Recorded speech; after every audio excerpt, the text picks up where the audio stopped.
राजपत्र 1726 charter establishment of mayor code. Mayor code की स्थापना 1726 में हुई थी। 1726 जो है ईस्ट इंडिया कंपनी जो है भारत में पूरी तरह स्थापित हो चुकी थी, इस्टेब्लिश हो चुकी थी, और कंपनी को भारत में व्यापार करते 125 वर्ष व्यतीत हो गए थे, 125 ईयर्स हो गए थे। और जो मद्रास, बम्बई, कलकत्ता जो प्रेसिडेंसियां हैं, जब भी मैं प्रेसिडेंसी बोलूँगी तो मद्रास, बम्बई, कलकत्ता दिमाग में लाना।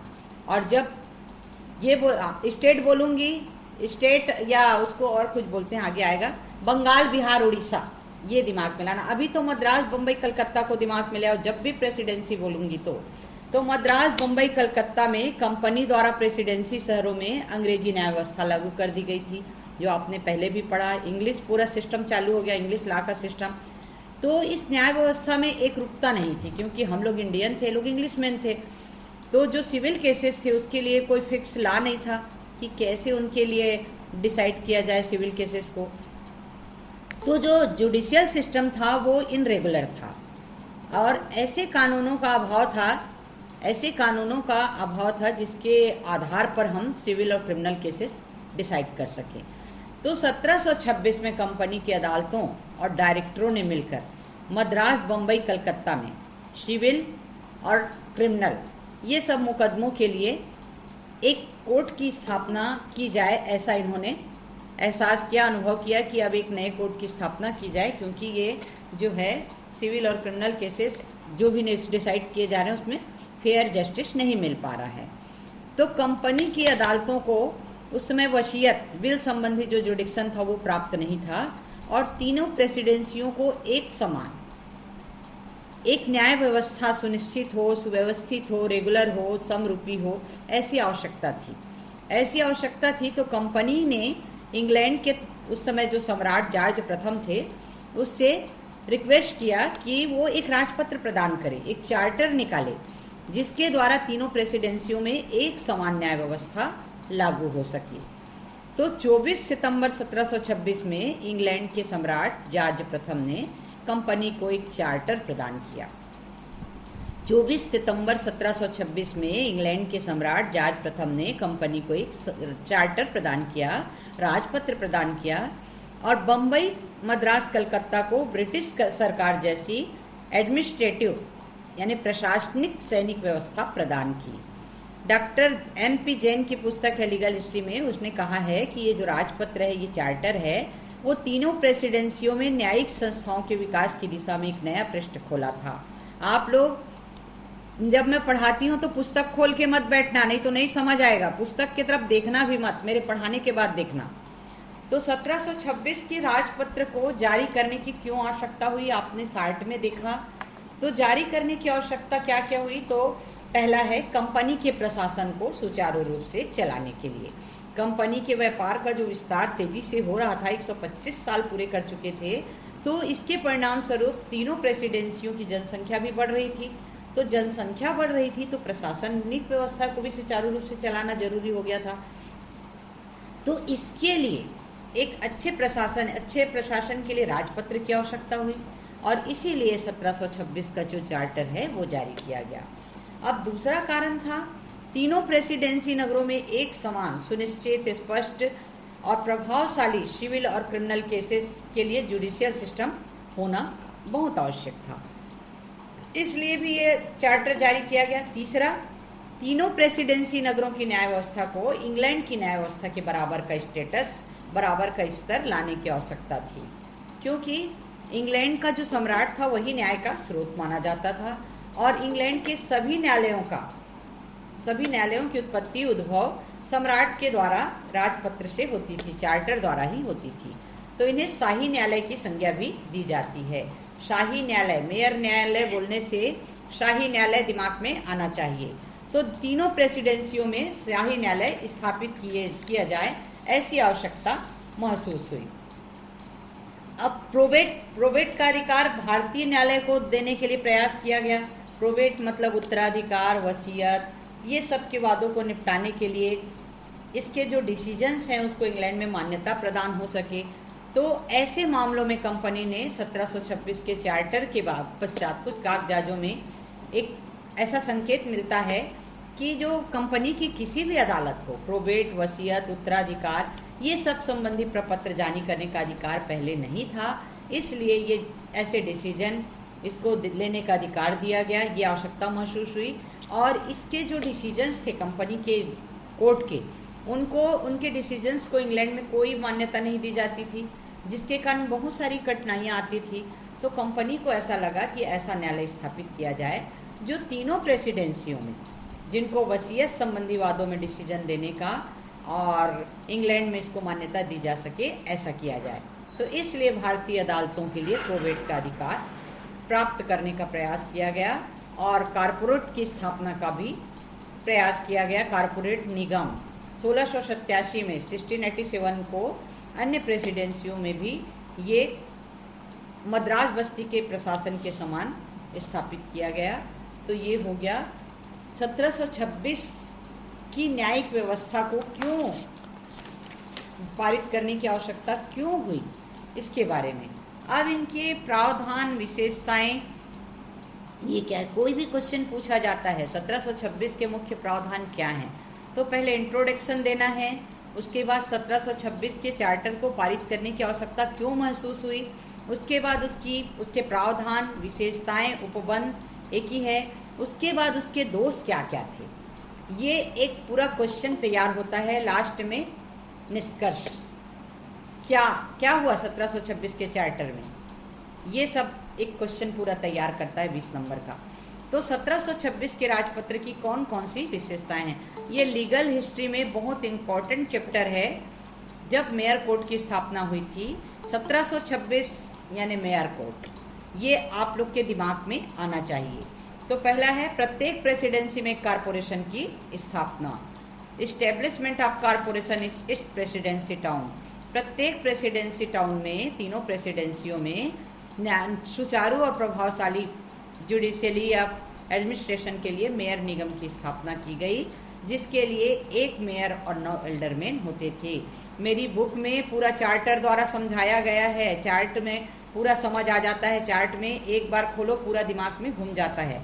तो एक मेयर और 9 एल्डरमैन होते थे और कॉरपोरेशन को स्वच्छ प्रशासन हेतु रूल रेगुलेशन बनाने का अधिकार दिया गया, पावर दिया गया। तो प्रत्येक प्रेसिडेंसी में कॉरपोरेशन की स्थापना, ये निगम आज भी है, उसी समय की देन है। नगर निगम, नगर पालिका, ये सब बना उसी समय से बना हुआ है, जो जड़ है यहीं से है। दूसरा है न्याय व्यवस्था में समता का प्रसार, यूनिफॉर्मिटी। तो भारत में मेयर कोर्ट की स्थापना का प्रस्ताव अपने ढंग से पहली बार किया गया था। तो 1726 के चार्टर में तीनों प्रेसिडेंसियों में एक समान न्याय व्यवस्था होनी चाहिए। तो सर्वप्रथम इसकी स्थापना की गई थी कलकत्ता में, बाद में बॉम्बे और मद्रास में भी की गई। और इनका जो कंपोजिशन, इसका संगठन जो है, न्याय प्रणाली है, जो जुडिशियल सिस्टम है, यह सारी सिस्टम्स हैं, एडमिनिस्ट्रेटिव सिस्टम, जुडिशियल सिस्टम, ये सब एक समान होना चाहिए। तो इस तरह से इसका विकास धीरे धीरे हुआ। तीसरा, शाही न्यायालयों की स्थापना, इस्टेब्लिशमेंट ऑफ क्राउन कोर्ट, इसको क्राउन कोर्ट भी बोलते थे। तो 1726 के चार्टर के पहले, 1726 के चार्टर के पहले कंपनी ने अपने अधिकार पत्र द्वारा स्थापित किए थे, जबकि 1726 में स्थापित जो भी मेयर न्यायालय की स्थापना की गई वो शाही राजपत्र के द्वारा की गई, इसलिए इसको शाही न्यायालय की संज्ञा दिया जाता है। शाही मतलब राजशाही ठाठ है, बोलते हैं ना, शाही अपन ये लीगल सामान्य लैंग्वेज में। मेयर न्यायालयों का स्तर, status of mayor courts, England के जो कोर्ट्स थे उसके बराबर मेयर कोर्ट को स्टेटस दिया गया। और दोनों न्यायालयों को वसीयत संबंधी, विल संबंधी केसेस में डिसीजन देने का अधिकार दिया गया। और मेयर कोर्ट का जो अधिकार था वो अंग्रेज व निवासियों के न्यायालयों के न्यायालयों के उद्गम का स्रोत इंग्लैंड के सम्राट थे। यानी जो इंग्लिशमैन थे, अंग्रेज थे हमारे यहाँ जो आके बस गए थे, उनके संबंध में डिसीजन देने का अधिकार सम्राट को था। इंग्लैंड के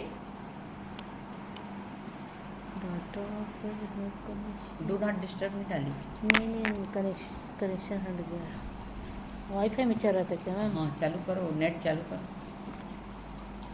फिर से भेजने वो करना।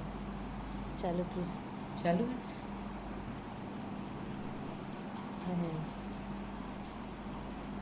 फिर जुड़ रहा है। एक मिनट।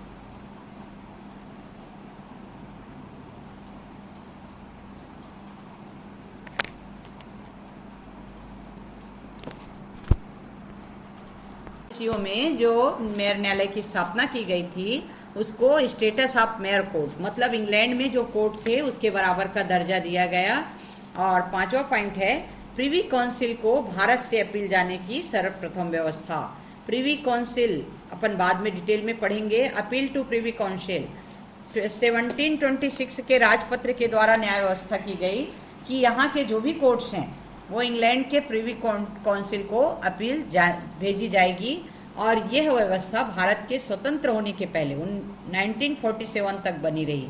यानी भारत के सभी कोर्ट की अपीलें जो है प्रिवी काउंसिल को जाती थी। और प्रिवी काउंसिल कौन था? सम्राट की ओर से न्याय देती थी। आगे डिटेल पढ़ेंगे। इस व्यवस्था से भारतीय विधि शास्त्र और व्यक्तिगत विधियों के सिद्धांत पर अमिट प्रभाव पड़ा था। इसमें बहुत अच्छा ये कम्युनिकेशन हो गया था भारत और प्रिवी काउंसिल के बीच। वैसे प्रिवी काउंसिल में सभी देशों से, विश्व के सभी देशों से अपील आती थी। सबसे पहली अपील जर्सी द्वीप से आई थी। तो 6वां पॉइंट है गवर्नर इन काउंसिल को कानून बनाने का अधिकार। Power to making law to governor in council.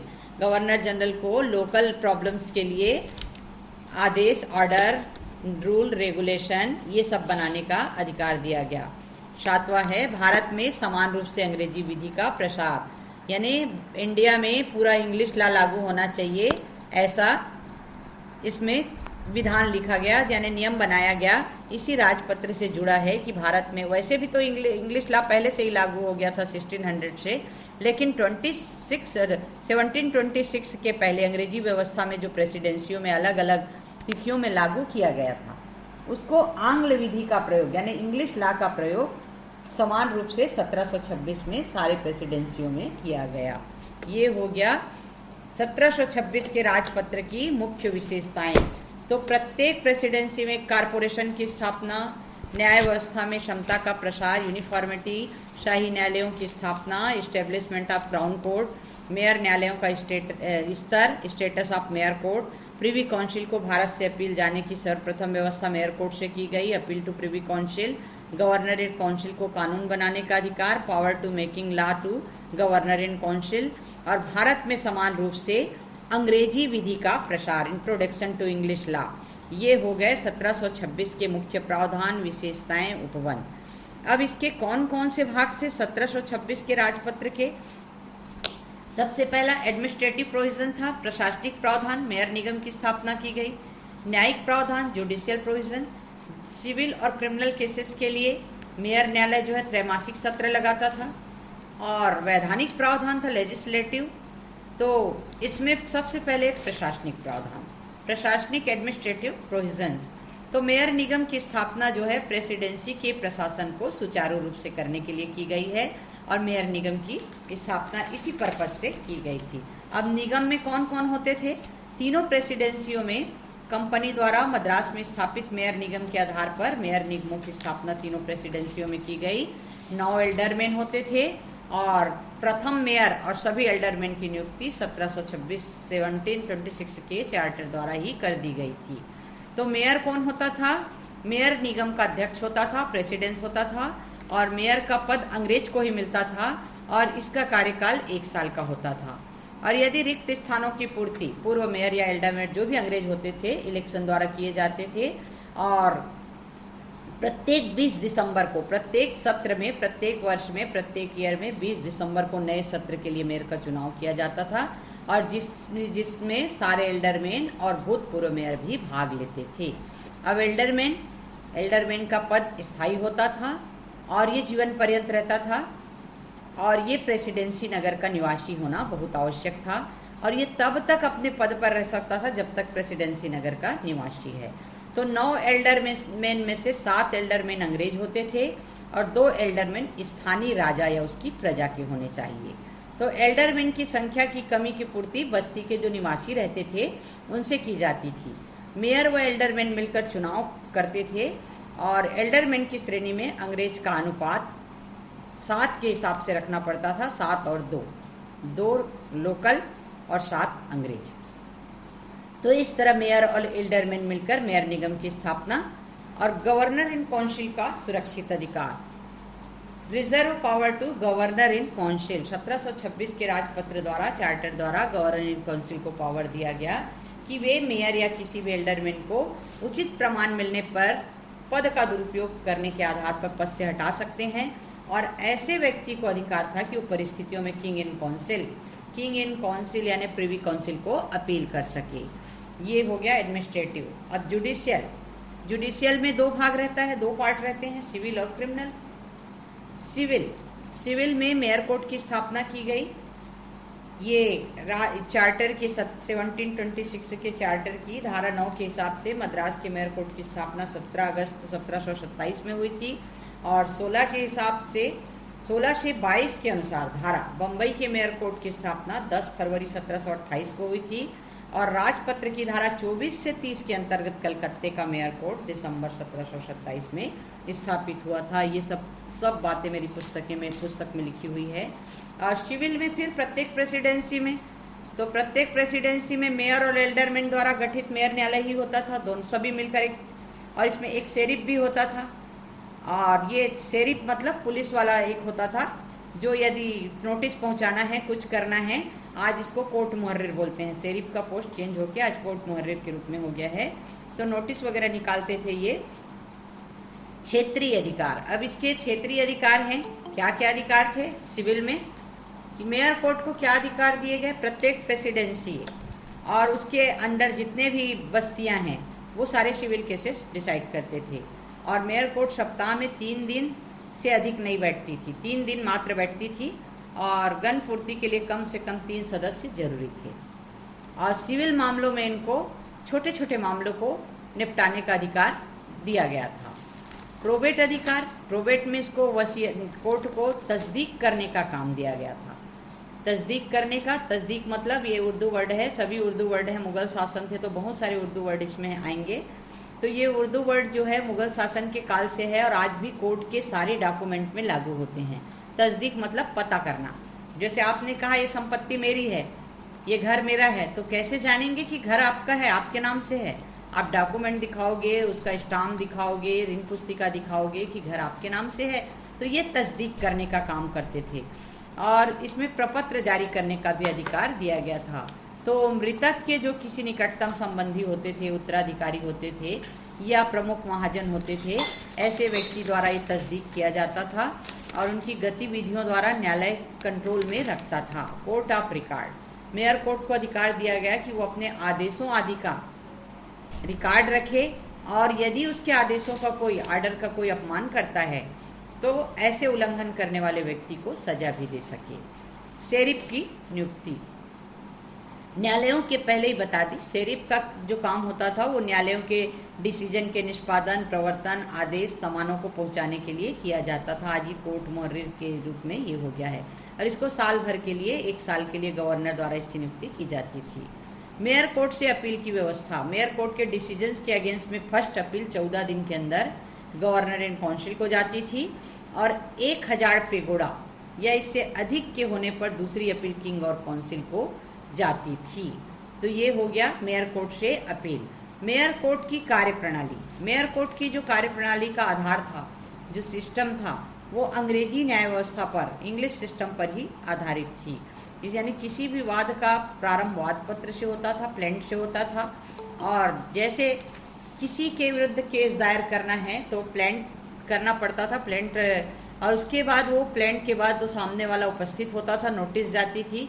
आज भी ये है, नोटिस जाती थी, उसके बाद वो रिटर्न स्टेटमेंट प्रस्तुत करता था। रिटर्न स्टेटमेंट के बाद जो भी आर्गूमेंट है और जो भी दस्तावेज डॉक्यूमेंट पेश करने हैं वो कोर्ट में आके शपथ देकर करना पड़ता था।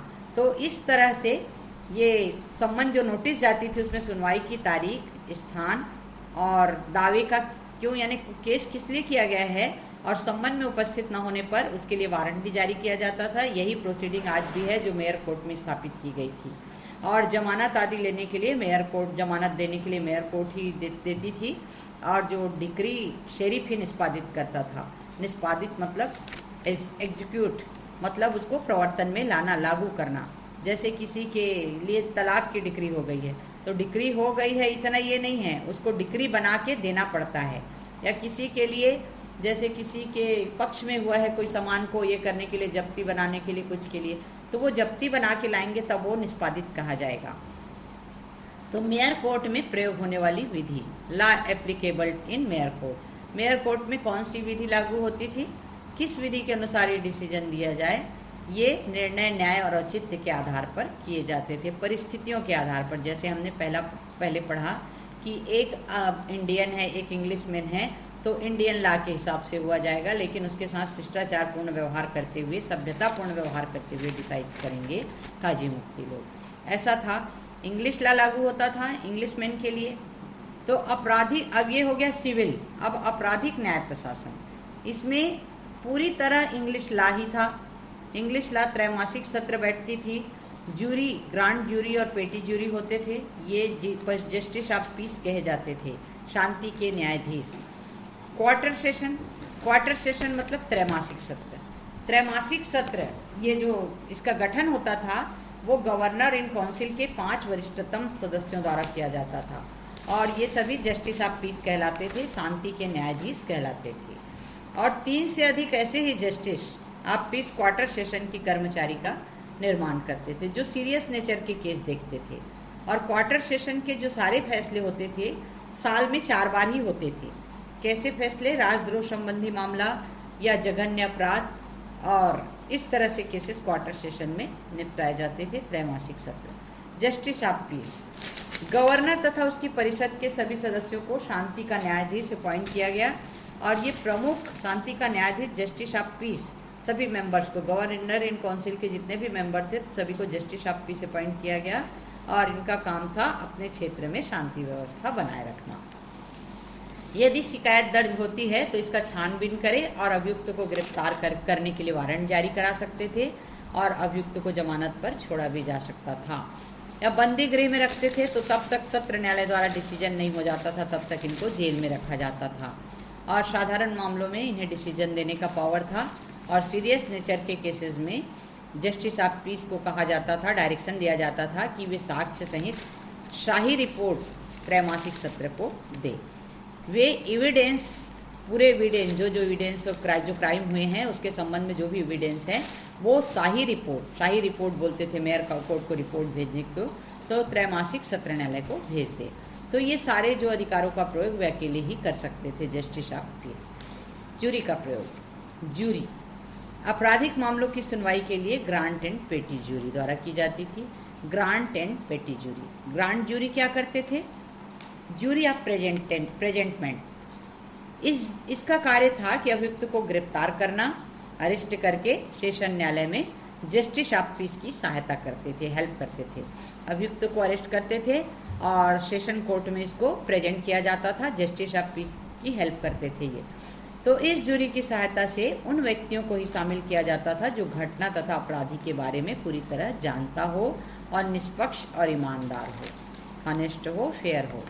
और पेटी जूरी, ग्रांड जूरी क्या करता था, अभियुक्त को गिरफ्तार करके सेशन में प्रेजेंट करता था और ये जस्टिस ऑफ पीस की हेल्प करता था। पेटी जूरी, इसका काम था साक्ष्यों का परीक्षण करना, यानी क्रॉस एग्जामिनेशन, ट्रायल, जिरह व तथ्य निर्धारण के लिए सेशन कोर्ट की सहायता करना। ये ट्रायल करता था और क्रॉस एग्जामिनेशन भी यही करते थे पेटी जूरी। अब इसमें डिसीजन किस मामले कैसे दी जाती थी, पूरी तरह इंग्लिश लॉ के आधार पर थी।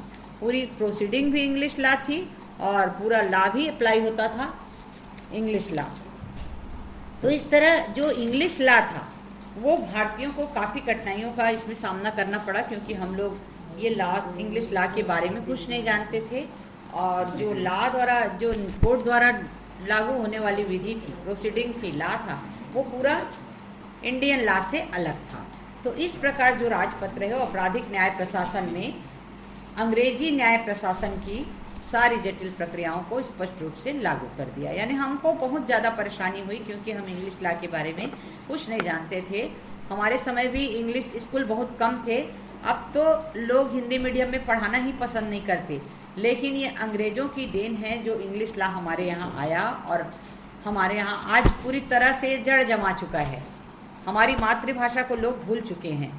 अब वैधानिक प्रावधान मैंने 3 बताया, पहला एडमिनिस्ट्रेटिव, जुडिशियली और लेजिस्लेटिव। अब ये लेजिस्लेटिव में प्रत्येक प्रेसिडेंसी में गवर्नर इन काउंसिल को जो एडमिनिस्ट्रेटिव जो सिस्टम था उसके लिए रूल रेगुलेशन बनाने का पावर दिया गया, और जो राज्यपाल होता था गवर्नर, इस प्रकार की यदि कोई उल्लंघन करता था नियम का उसको जुर्माना, फाइन, अर्थदंड दे सकता था।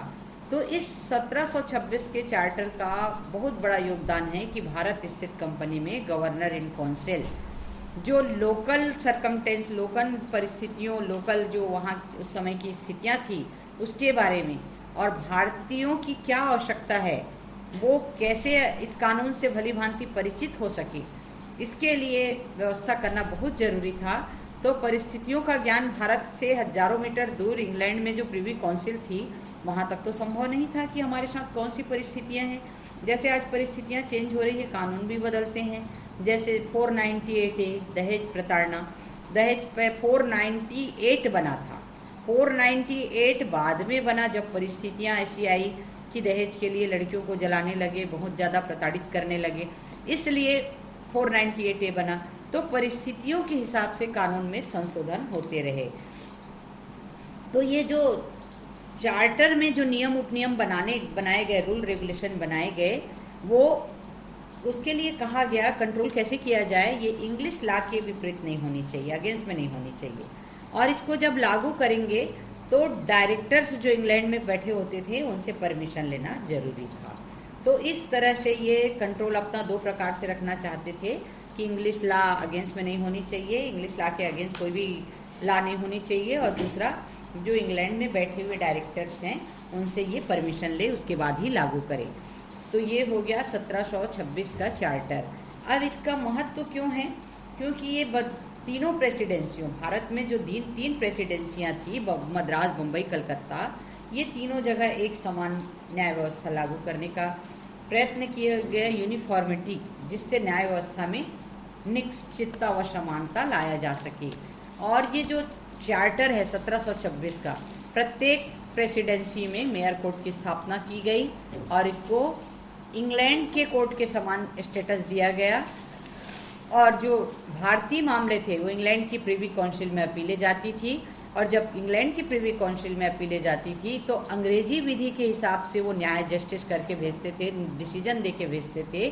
पर कभी कभी ये इंडियन लॉ के बारे में अनभिज्ञ होने के कारण ये सही डिसीजन नहीं दे पाते। फिर भी इंडियन लीगल हिस्ट्री में प्रिवी काउंसिल का जो है योगदान है, इम्पोर्टेंस है, बहुत ही महत्वपूर्ण है। और इसकी सबसे बड़ी महत्ता ये है कि भारत के विधान परिषदों का प्रारंभ इसी समय हुआ था, और ये जो प्रेसिडेंसियां हैं, गवर्नर एंड काउंसिल को लोकल समस्याओं, लोकल प्रॉब्लम्स के निवारण के लिए नियम उपनियम यानी रूल रेगुलेशन बनाने के इस ये दिए गए, पावर दिए गए, ताकि जो स्थानीय संस्थाएं हैं वो अच्छे से कार्य कर सके। और एक और महत्व है कि इसी समय भारत में आंग्ल विधि का प्रयोग, स्थानीय विधि लेक्स लोशी, लोकल लॉ के रूप में चालू हुआ। यानी पूरी तरह इंग्लिश लॉ एस्टेब्लिश कब हुआ, यहाँ इंट्रोडक्शन इंग्लिश लॉ का कब हुआ, 1726 में। फिर भी इसमें कुछ दोष थे। अब दोष क्या थे? दोष ये थे कि ये भारतीयों के प्रति ज्यादती कर रहे थे। भारतीयों को कहीं भी न्याय नहीं मिल रहा था। क्यों न्याय नहीं मिल रहा था? क्योंकि जो जजेस थे मेयर कोर्ट के, वो इंग्लिश लॉ के बारे में जानते थे और पूरी तरह बिजनेसमैन थे।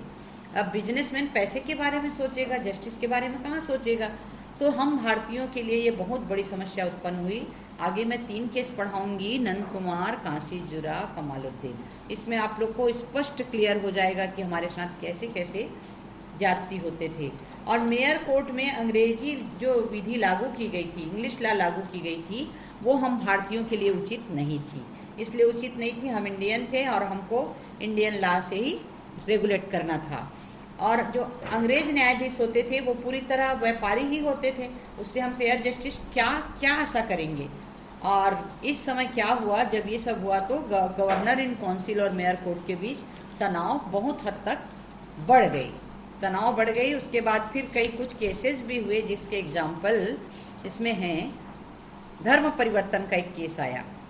धर्म परिवर्तन का केस 1730 में एक सिंपी जाति यानी हिंदू महिला थी, उसने अपना धर्म परिवर्तन कर ईसाई बना लिया और वो नाराज होकर 12 वर्षीय बेटा अपने रिश्तेदार के पास रहने लगा। उसकी माँ ने धर्म परिवर्तन कर लिया तो बेटा नाराज होके वो अपने रिश्तेदार के पास चला गया। तो महिला ने मेयर कोर्ट में बात दायर किया कि उसके रिश्तेदारों से उसके बेटे को और गहनों को वापस किया जाए।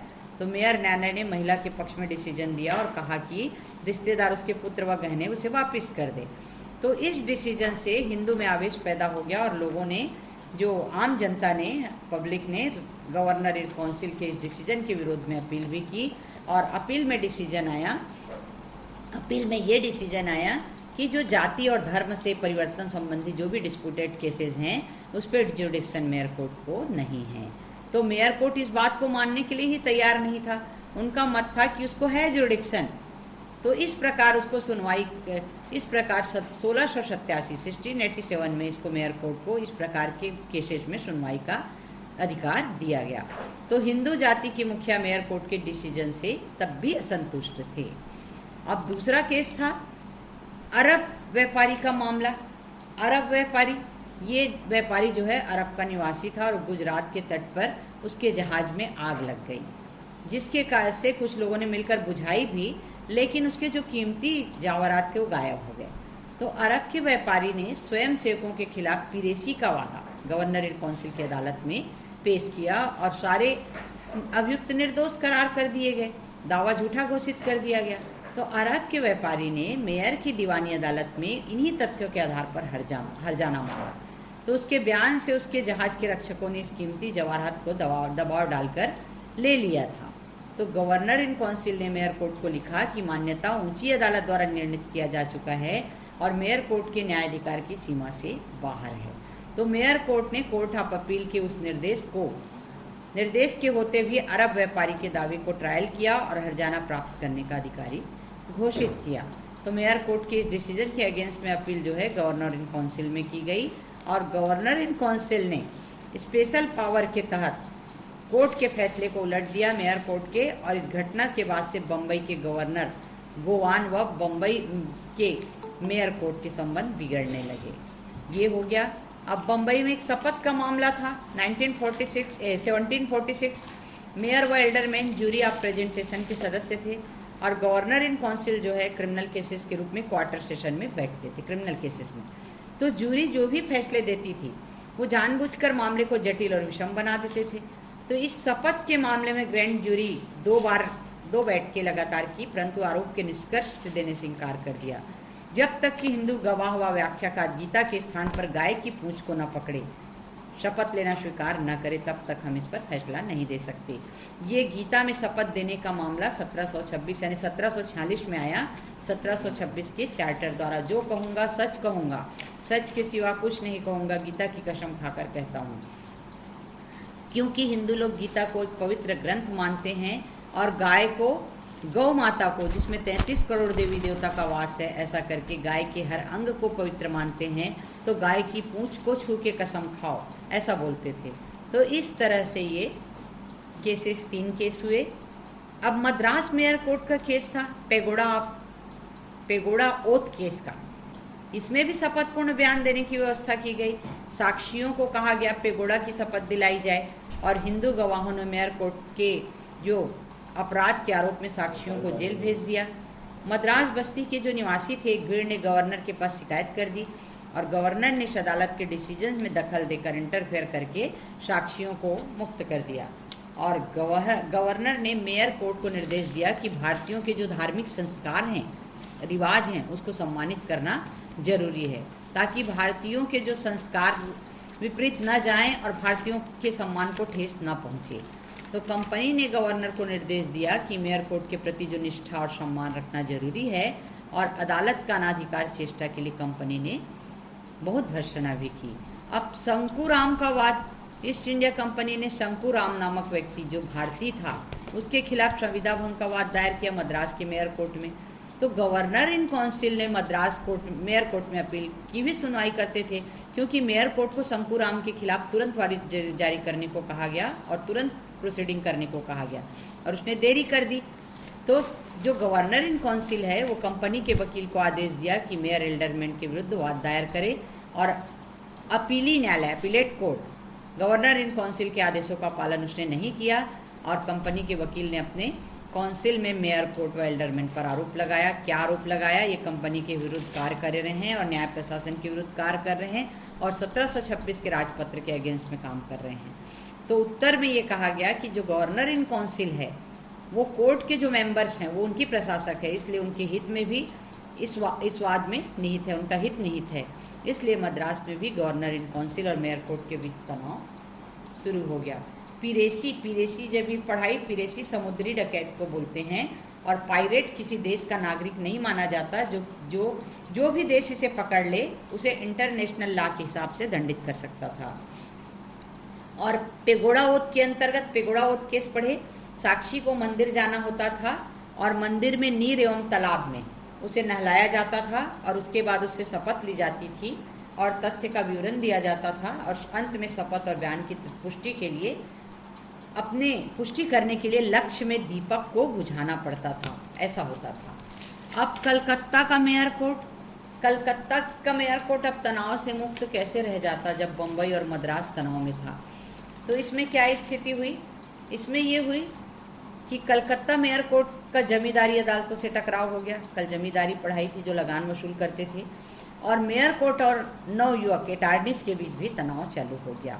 इस तरह 1726 का जो चार्टर था भारतीयों के प्रति बहुत ज़्यादती किया गया, और ये जो व्यवस्था की गई थी यूरोप वासियों के लिए की गई थी। भारतीयों के मामलों में इंटरफेयर करने के लिए कोई वैकल्पिक न्याय व्यवस्था भी नहीं छोड़ी थी इन्होंने। इसलिए मजबूर होकर इंडियन को भी मेयर कोर्ट की शरण लेनी पड़ती थी। भारतीयों को भी मेयर कोर्ट जाना पड़ता था, और मेयर कोर्ट जो है इंग्लिश लॉ के हिसाब से इंडियन केसेस को डिसाइड करता था, जिससे हमारे साथ अन्याय होता था। और जो मेयर न्यायालय की जो कार्यवाही थी, प्रोसीडिंग थी, वो भारतीयों के लिए बहुत आक्रोश पैदा करने वाली थी। तो गवर्नर इन काउंसिल ने भी भारतीयों का ही समर्थन किया, और परिषद एवं मेयर न्यायालय के बीच तनाव और अधिक बढ़ गया। इस तरह से ये हो गया 1726 का चार्टर। और मैं इसको यूट्यूब में भी डाल रही हूँ, आप लोग इसको सुन लिया करो। जो कुछ नहीं समझ आया, जो ज्वाइन नहीं कर पाए वो लोग, और इसको लाइक और सब्सक्राइब भी कर दिया करो, ठीक है? चलो, समझ में आया?